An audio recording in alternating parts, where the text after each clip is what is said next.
Okay, so welcome to Beauty of Colors podcast, Joshua. It's great to have you on the show. Thank you so much for inviting me. I appreciate it. You're very welcome.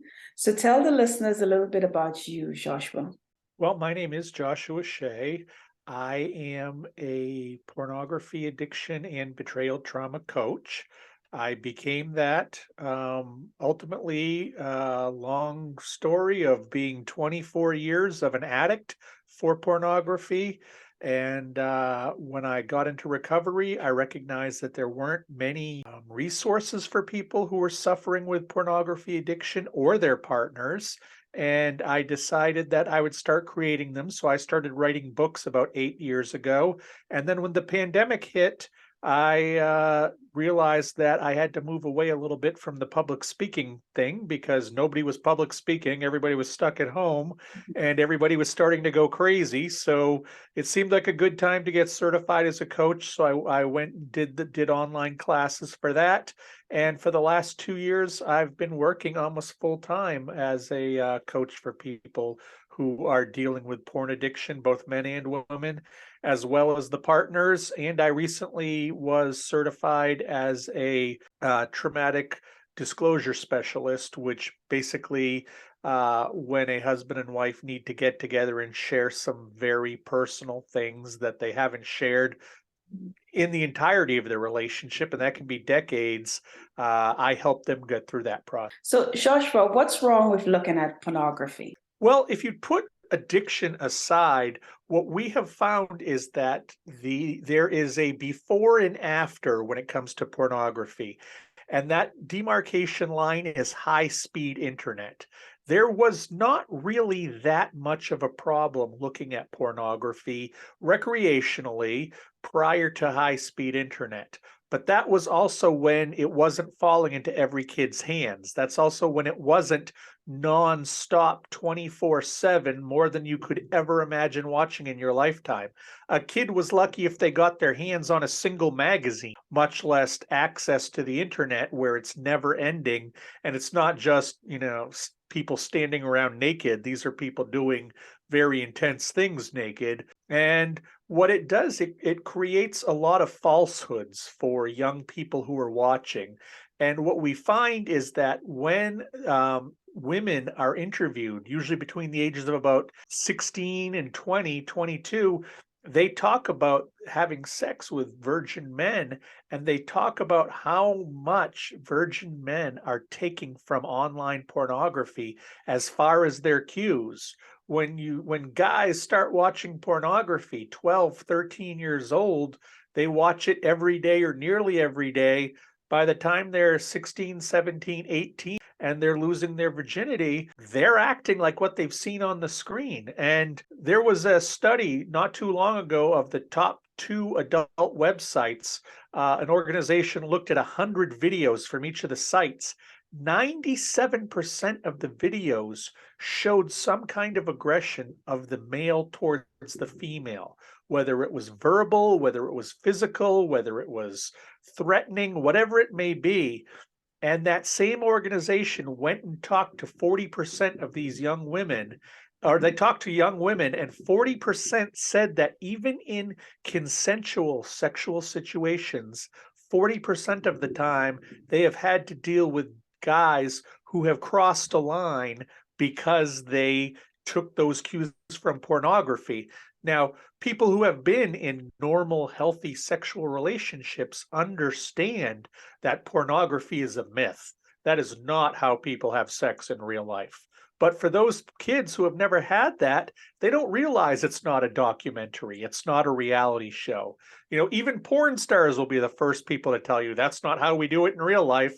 But when these kids are watching it as they grow up and they start having sexual relations, they are mimicking what they see on the screen, which makes sense. But what they're seeing on the screen is so unhealthy that we are creating a very unhealthy next generation sexually because of pornography. So that to me is the biggest problem of why we shouldn't be watching. So, what is the state of porn addiction in the world today? The Pandemic has really changed things. You put people at home by themselves in front of their computer, and the numbers you look at, if you look at the top websites from the business they were doing in 2018, 2019 to the business they were doing in 2020, 2021 was obscene. You're talking going up 70 to 200% year over year.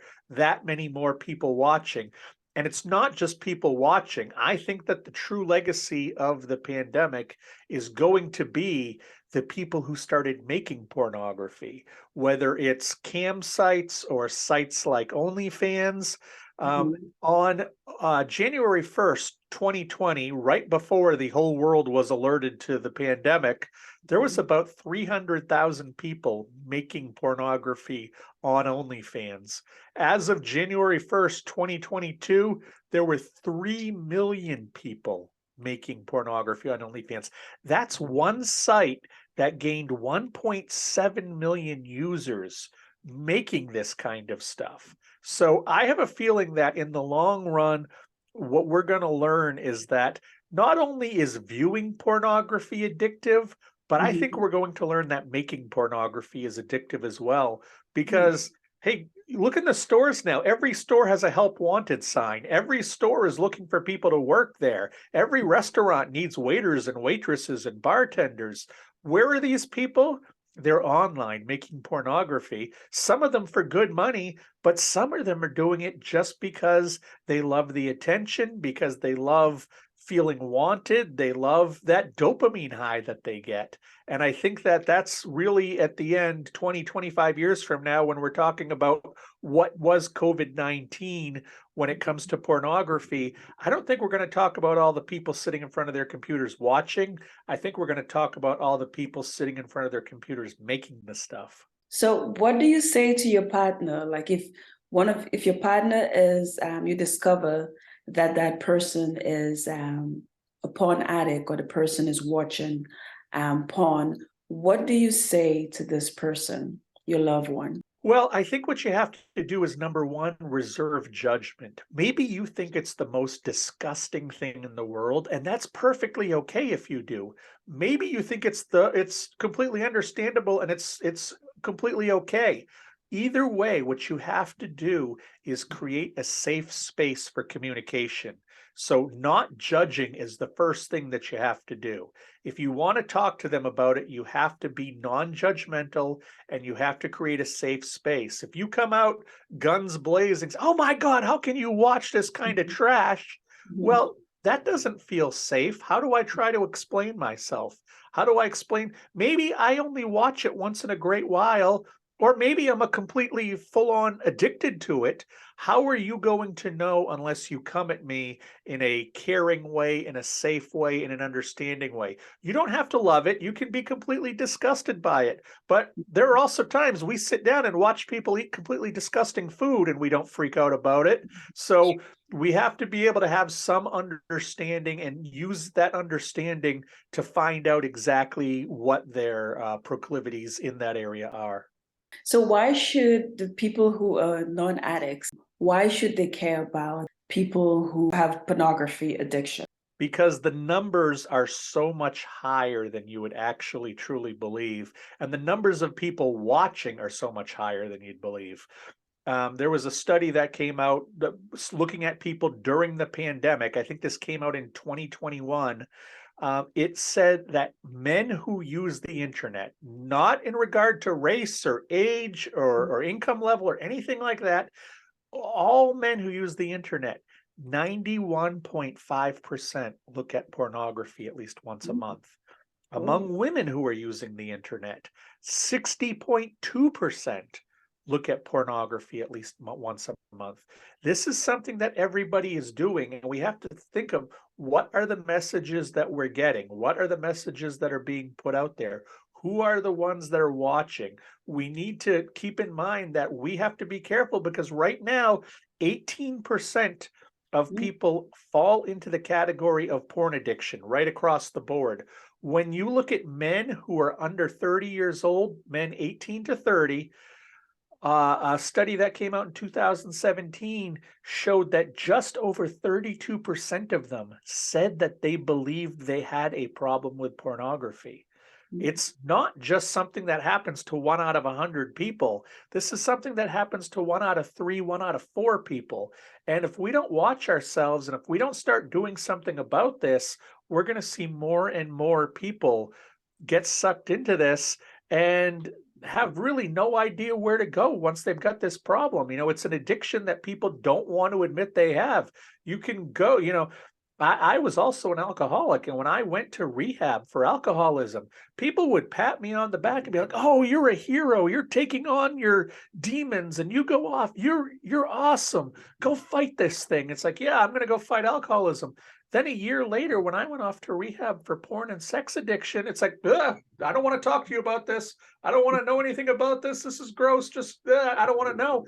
And I mean, that was 8 years ago, and things are a little bit better now, but it's still so taboo that people are just suffering in silence. And that's the big problem. There are so many of our fellow men and women suffering with this. And if we don't start talking about it, they are going to have very unhealthy sexual lives. And we're going to keep turning out more addicts every day. Okay. So you said that you did go into rehab for alcohol. Is that right, Joshua? I went for alcohol in 2014, and then I went for sex and porn addiction in 2015. So how would you compare the two? Would you say the addiction, the level of addiction is the same between the two, or is there a difference? I think it varies from person to person, but I truly believe addiction is addiction is addiction. I don't Okay. care if it's food or gambling or sex or heroin or whatever it is, because, food addiction doesn't take place in the stomach. Cocaine addiction doesn't take place in the nose, and sex addiction doesn't take place between your legs. All Mhm. addiction takes place in your brain. That is That's so where true. that's where it all starts and that's where it all ends. And that's what needs to be treated when you go into recovery. It's not a Mhm. matter of, "Oh, I just have to stop eating. Oh, I just have to stop gambling." You Mhm. have to stop that little voice in your head that's obsessing about it. That's where addiction takes place. So I truly believe that, it varies from person to person, obviously, but we know based on the amount of dopamine and serotonin and oxytocin that gets secreted, we know that porn addiction, as far as being on a playing field, is level with that of cocaine addiction. Wow, that is powerful. Yeah, the mind is it's very powerful actually. Imagination, the mind is it's as you say, it's where everything starts. It's in the mind. And How think can you about how much people use their mind and imagination when it comes to pornography and it comes to self-pleasuring. It's just yeah. something that, the mind was built for this addiction. Mhm. So how can we keep our kids away from porn, Joshua?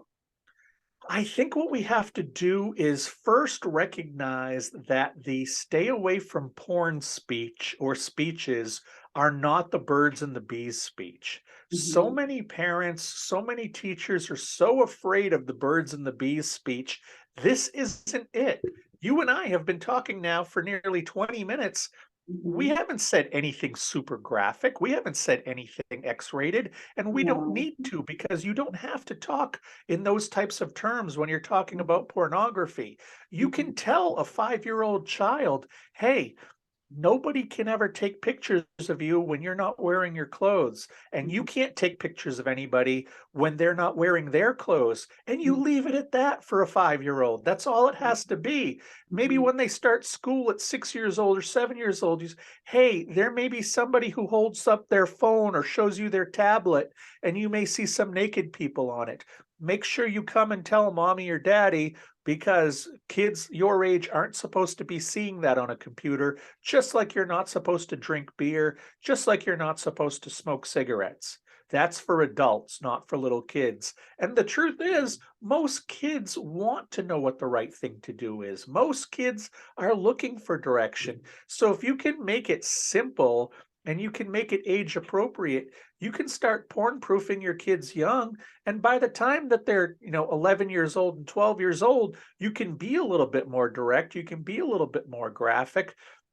I think that if we could tell every 13-year-old boy about porn-induced erectile dysfunction, we would go so far into lowering the pornography addiction rates. Because 12, 13, 14-year-old boys, they just want girlfriends for the most part. They Mhm. are just looking to, express their burgeoning sexuality. If they don't have a girl to kiss in real life, if they don't have a girlfriend, they'll look towards pornography. Well, we need to let them know that it can be dangerous. And I think that if we let these kids know that this stuff can be dangerous at, 11 or 12 years old, they won't have the fallout of it at 18 or 19 years old when all of a sudden, oh my God, what's happening to me? Nobody's ever taught me anything about this.